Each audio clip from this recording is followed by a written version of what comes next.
پیارے دوستوں، آج کی اس ویڈیو میں ہم آپ کو 3 ایسی عورتوں کے بارے میں بتانے والے ہیں جن کا رمضان شریف کے مہینے میں روزہ رکھنا حرام ہے، یعنی کہ ان 3 عورتوں کو روزہ رکھنے کی منائی ہے۔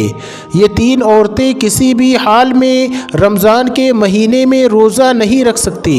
اگر ان میں سے کسی عورت نے روزہ رکھ لیا، یاد رکھیں ایسی عورتوں کا روزہ کبھی نہیں ہوگا، بلکہ ایسی عورتوں کو اللہ تبارک و تعالیٰ کی طرف سے سخت عذاب ہوگا۔ اور ساتھ میں ہم آپ کو عورتوں کے بارے میں کچھ ایسی باتیں بتانے والے ہیں جن کو جاننا آپ سبھی کے لیے بہت ہی ضروری ہے۔ اس لیے آج کی ہماری یہ ویڈیو آپ سبھی کے لیے بہت ہی زیادہ خاص ہے۔ آپ اس کو آخر تک ضرور دیکھیں اور مہربانی کر کے شیئر بھی کر دیں تاکہ رمضان کے مہینے میں یہ ویڈیو زیادہ سے زیادہ مسلمانوں کے پاس پہنچ جائے۔ تو چلیے دوستو شروع کرتے ہیں۔ دوستو، روزے کی فرضیت کی 3 شرطیں ہیں۔ اسلام، بالغ، ہوش و حواس اور عاقل ہونا، یعنی کہ روزے ایسے تمام مسلمان مرد اور عورت پر فرض ہیں جو عاقل ہو اور بالغ ہو اور جو اپنے ہوش و حواس میں ہو، یعنی کہ جو پاگل اور دیوانہ نہ ہو۔ تو ایسے تمام مسلمان عورت اور مرد پر رمضان کے روزے فرض ہیں۔ اب اس کے علاوہ روزے کی فرضیت ادا کرنے کی 2 شرطیں ہیں۔ پہلی صحت مند اور تندرست ہونا اور دوسری مقیم ہونا، یعنی کہ بیمار آدمی اپنی بیماری کی حالت میں اور مسافر اپنے سفر کی حالت میں روزہ چھوڑ سکتا ہے، یعنی کہ ان لوگوں کو رمضان کے مہینے میں روزہ چھوڑنے کی اجازت ہے۔ مگر یاد رکھیے جو رمضان کے مہینے میں روزہ رکھنا چاہے تو رکھ سکتے ہیں، ان کا روزہ قبول ہو جائے گا، لیکن اگر نہ رکھیں تو کوئی گناہ بھی نہیں ہوگا۔ یہ بعد میں روزوں کی قضا کر سکتے ہیں۔ لیکن یہ 3 عورتیں ایسی ہیں جن کا رمضان کے مہینے میں روزہ رکھنا حرام ہے، یعنی کہ ان 3 عورتوں کا روزہ رکھنا جائز نہیں ہے۔ اگر ان 3 عورتوں نے رمضان کے مہینے میں روزہ رکھ لیا تو ان کا روزہ تو کسی بھی حال میں ہوگا نہیں، بلکہ ان کو اللہ کی طرف سے سخت عذاب بھی ملے گا۔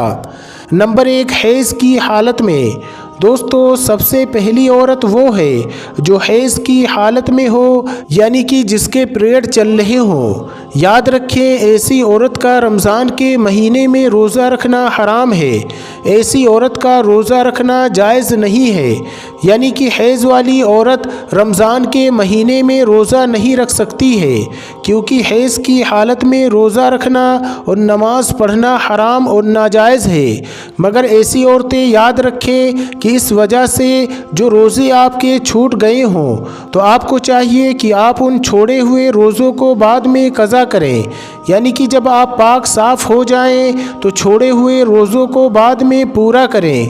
لیکن حیض والی عورت کو چاہیے وہ رمضان کے مہینے میں بھول کر بھی روزہ نہ رکھے۔ اگر کوئی عورت حیض کی حالت میں روزہ رکھ لیتی ہے، یاد رکھیں اس کا روزہ قبول نہیں ہوگا، بلکہ ایسی عورت کو اللہ تبارک و تعالیٰ کی طرف سے سخت عذاب ہوگا۔ اس کے علاوہ ایسی عورتیں بھی یاد رکھیں کہ اگر کسی عورت نے سحری کر کے روزہ رکھ لیا ہو مگر بعد میں اس کو دن میں ایسا ہوا کہ اس کے حیض شروع ہو چکا ہے، اس کے پیریڈ شروع ہو چکا ہے، یاد رکھیں ایسی عورت کا بھی روزہ نہیں ہوگا۔ اس کو چاہیے کہ بعد میں وہ پاک صاف ہو جائے تو اس کی بعد میں قضا کرے، یعنی کہ اس روزے کو وہ بعد میں پورا کرے۔ لیکن ایسی عورت رمضان کے مہینے میں اس بات کا ضرور دھیان رکھے کہ اس کا روزہ نہ ہونے کا احساس کسی کو بھی نہ ہونے پائے، یعنی کہ وہ کسی کو ظاہر نہ کرے وہ روزے کی حالت میں ہے یا نہیں ہے۔ یعنی ایسی عورتیں رمضان کے مہینے میں کسی کے سامنے نہ کھائیں پئیں۔ حیض والی عورتوں کو چاہیے کہ رمضان کے مہینے میں چھپ کر کھانا پینا کریں۔ نمبر 2، نفاس والی عورت۔ دوستو دوسری عورت وہ ہے جو نفاس کی حالت میں ہو، ایسی عورت کا بھی رمضان کے مہینے میں روزہ رکھنا حرام اور ناجائز ہے۔ اب کچھ بھائی پوچھیں گے کہ یہ نفاس کیا ہوتا ہے، تو ہم آپ کو بتا دیں کہ عورت کے بچہ جننے کے بعد آگے کے مقام سے جو خون نکلتا ہے اس کو نفاس کہتے ہیں۔ یاد رکھیں جو عورت نفاس کی حالت میں ہو ایسی عورتوں کو بھی رمضان کے مہینے میں روزہ رکھنے کی منائی ہے، یعنی ایسی عورتیں روزہ نہیں رکھ سکتی ہیں۔ اگر کسی عورت نے نفاس کی حالت میں روزہ رکھ لیا تو یاد رکھیں ایسی عورت کا بھی روزہ نہیں ہوگا، بلکہ ایسی عورت کو بھی اللہ تبارک و تعالیٰ کی طرف سے عذاب ہوگا۔ اس لیے نفاس والی عورت کو بھی چاہیے کہ وہ رمضان کے مہینے میں بھول کر بھی روزہ نہ رکھے، آپ کا روزہ پورا نہیں ہوگا۔ لیکن اب ایسی عورتوں کو بھی چاہیے کہ وہ جب پاک صاف ہو جائیں تو چھوڑے ہوئے روزوں کی قضا کریں، یعنی کہ ان روزوں کو بعد میں پورا کریں۔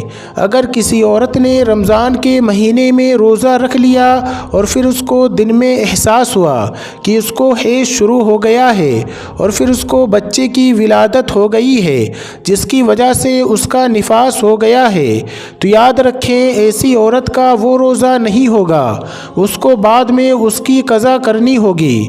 دوستو یاد رکھیں اسلام ایک پاک صاف مذہب ہے، اسی وجہ سے نماز اور روزے کے لیے انسان کا پاک صاف ہونا ضروری ہے، اور یہی وجہ ہے کہ اسلام میں حیض اور نفاس کی حالت میں نماز اور روزہ رکھنا حرام قرار دیا ہے، ناجائز قرار دیا گیا ہے۔ نمبر 3 حاملہ یعنی کہ پریگننٹ عورت۔ دوستو تیسری عورت ہے پریگننٹ عورت۔ یاد رکھیں ایسی عورت کو رمضان کے مہینے میں روزہ رکھنا حرام تو نہیں، ایسی عورت کو روزہ رکھنے کی منائی تو نہیں ہے، لیکن ایسی عورتوں کو چھوٹ ضرور ہے، یعنی کہ حاملہ اور اپنے بچوں کو دودھ پلانے والی عورتوں کو اگر اپنے روزے کی وجہ سے اپنی یا اپنے بچے کی جان جانے کا خطرہ ہو تو ایسی عورتوں کو اجازت ہے کہ وہ روزہ نہ رکھیں، یعنی کہ ایسی صورت میں ان عورتوں کو روزہ نہ رکھنے کی چھوٹ ہے۔ اگر ایسی عورتیں رمضان کے مہینے میں روزہ نہیں رکھتی ہیں تو ان کو کوئی گناہ نہیں ہوگا، لیکن ایسی عورتوں کو بھی چاہیے کہ وہ بعد میں چھوڑے ہوئے روزوں کی قضا کریں، یعنی کہ وہ بعد میں ان روزوں کو پورا کریں۔ لیکن یہاں پر اس بات کا ضرور دھیان رکھیں کہ حاملہ عورتوں کے لیے حیض اور نفاس والی عورتوں کی طرح ایسا حکم نہیں ہے کہ وہ روزہ نہیں رکھ سکتی ہیں۔ حاملہ عورتوں کو روزہ رکھنا حرام اور ناجائز نہیں ہے۔ ایسی عورتیں اگر چاہیں تو رمضان کے مہینے میں روزہ رکھ سکتی ہیں اور نماز بھی پڑھ سکتی ہیں، ان کا نماز اور روزہ ہو جائے گا۔ اس کے علاوہ بچوں کو دودھ پلانے والی عورتیں بھی اگر کمزوری کی حالت میں یا پھر روزہ رکھنے کی وجہ سے اپنی یا اپنے بچے کی جان جانے کا خطرہ ہو تو یاد رکھیں ایسی عورتیں بھی رمضان کے مہینے میں روزہ چھوڑ سکتی ہیں۔ یا پھر اگر کوئی ماہر ڈاکٹر یہ کہہ دے کہ اگر آپ نے روزہ رکھا تو خود کی یا بچے کی جان کا خطرہ ہو سکتا ہے تو اس صورت میں بچے کو دودھ پلانے والی عورت بھی روزہ چھوڑ سکتی ہے، مگر ایسی عورتوں کو بھی چاہیے کہ ان کے چھوڑے ہوئے روزوں کو بعد میں پورا کر لے۔ اب دوستو آپ کو بتاتے ہیں کہ عورتوں کے لیے روزہ رکھنے اور نہ رکھنے کے لیے کیا کیا شرطیں ہیں، یعنی کہ ایسی کون کون سی عورتیں ہیں جن کا رمضان کے مہینے میں روزہ رکھنے کی اجازت ہے، پر ایسی کون سی عورتیں ہیں جن کا روزہ رکھنا حرام ہے۔ نمبر 1 دوستو اگر کوئی عورت سفر کی حالت میں ہو یا پھر بیماری کی حالت میں ہو یا پھر اپنے بڑھاپے کی وجہ سے اتنی کمزور ہو گئی ہو کہ اگر اس نے روزہ رکھ لیا تو اس کی جان جانے کا خطرہ ہو سکتا ہے تو ایسی عورتوں کے لیے روزہ رکھنے کی چھوٹ ہے، مگر ایسی عورتوں کو چاہیے کہ اگر وہ بعد میں صحت مند اور تندرست ہو جائیں تو اپنے چھوڑے ہوئے روزوں کی قضا کریں، اور اگر بعد میں پھر دوبارہ صحت مند نہ ہو سکیں تو اسے چاہیے کہ وہ چھوڑے ہوئے روزوں کا فدیہ ادا کریں۔ وہ فدیہ یہ ہے کہ ہر ایک روزے کے بدلے میں کسی مسکین کو 2 وقت پیٹ بھر کر کھانا کھلائیں۔ نمبر 2، اگر کسی عورت کو روزے کی حالت میں سانپ نے ڈس لیا ہو اور اب اس کی جان جانے کا خطرہ بن گیا ہو تو ایسی عورتوں کو بھی حکم ہے کہ وہ اپنے روزوں کو توڑ سکتی ہے، اس کا کوئی بھی گناہ نہیں ہوگا، لیکن بعد میں جب وہ صحیح ہو جائے تو پھر اس کی قضا کرے۔ نمبر 3، دوستو، اگر کوئی بوڑھی اور کمزور عورت گرمی اور دھوپ کے روزے نہ رکھ سکتی ہو تو اس کو بھی کسی ماہر ڈاکٹر نے منع کر دیا ہو تو ایسی عورتوں کو چاہیے کہ وہ گرمی کے روزے چھوڑ دے، ان کے بدلے میں وہ ان روزوں کو سردیوں میں رکھ لے۔ نمبر 4، عورت حیض سے پورے 10 دن اور 10 رات میں فارغ ہو گئی ہو، اب اس کو چاہیے کہ وہ اگلے دن کا روزہ رکھے، اور اگر کم دنوں میں پاک ہو گئی اور اگر صبح ہونے میں اتنا وقت باقی ہے کہ اس کے پاس نہا دھو کر تھوڑا وقت بچے گا تو اس کو چاہیے کہ وہ روزہ رکھ لے۔ نمبر 5، دوستو یاد رکھیں، حاملہ عورت کی یعنی پریگننٹ عورت کی 2 رکعت نماز عام عورت کی 70 رکعت نماز سے بڑھ کر ہے، اور اگر کوئی عورت اپنے بچے کی رونے کی وجہ سے رات بھر نہ سو پاتی ہو تو ایسی عورت کو 70 غلام آزاد کرنے کا ثواب ملتا ہے۔ اس کے علاوہ اگر کوئی عورت بچہ پیدا ہونے کے 40 دنوں کے اندر انتقال کر جائے تو اللہ تبارک و تعالی اسے شہادت کا درجہ عطا کرتا ہے۔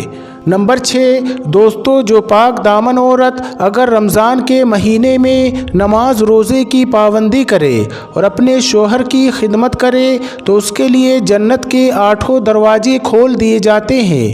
نمبر 7، باریک لباس پہننے والی اور غیر مردوں سے ملنے والی عورت کبھی بھی جنت میں داخل نہیں ہوگی۔ جنت میں لوگ اللہ کے دیدار کے خواہش مند ہوں گے، مگر جو اس دنیا میں پردے کی حالت میں رہی ہوگی ایسی عورت کے دیدار کے لیے اللہ تبارک و تعالی خود خواہش مند ہوگا۔ تو پیارے دوستو، یہ تھی آج کی ہماری ویڈیو۔ ہم امید کرتے ہیں کہ آپ کو ضرور پسند آئی ہوگی۔ اگر یہ ویڈیو آپ کو ذرا بھی اچھی لگی ہو تو اس ویڈیو کو ایک لائک کر کے ہمارے چینل کو سبسکرائب ضرور کر لیجئے گا۔ ملتے ہیں پھر ایک نئی ویڈیو کے ساتھ، تب تک اپنا اور اپنوں کا بہت زیادہ خیال رکھیے گا۔ السلام علیکم، اللہ حافظ۔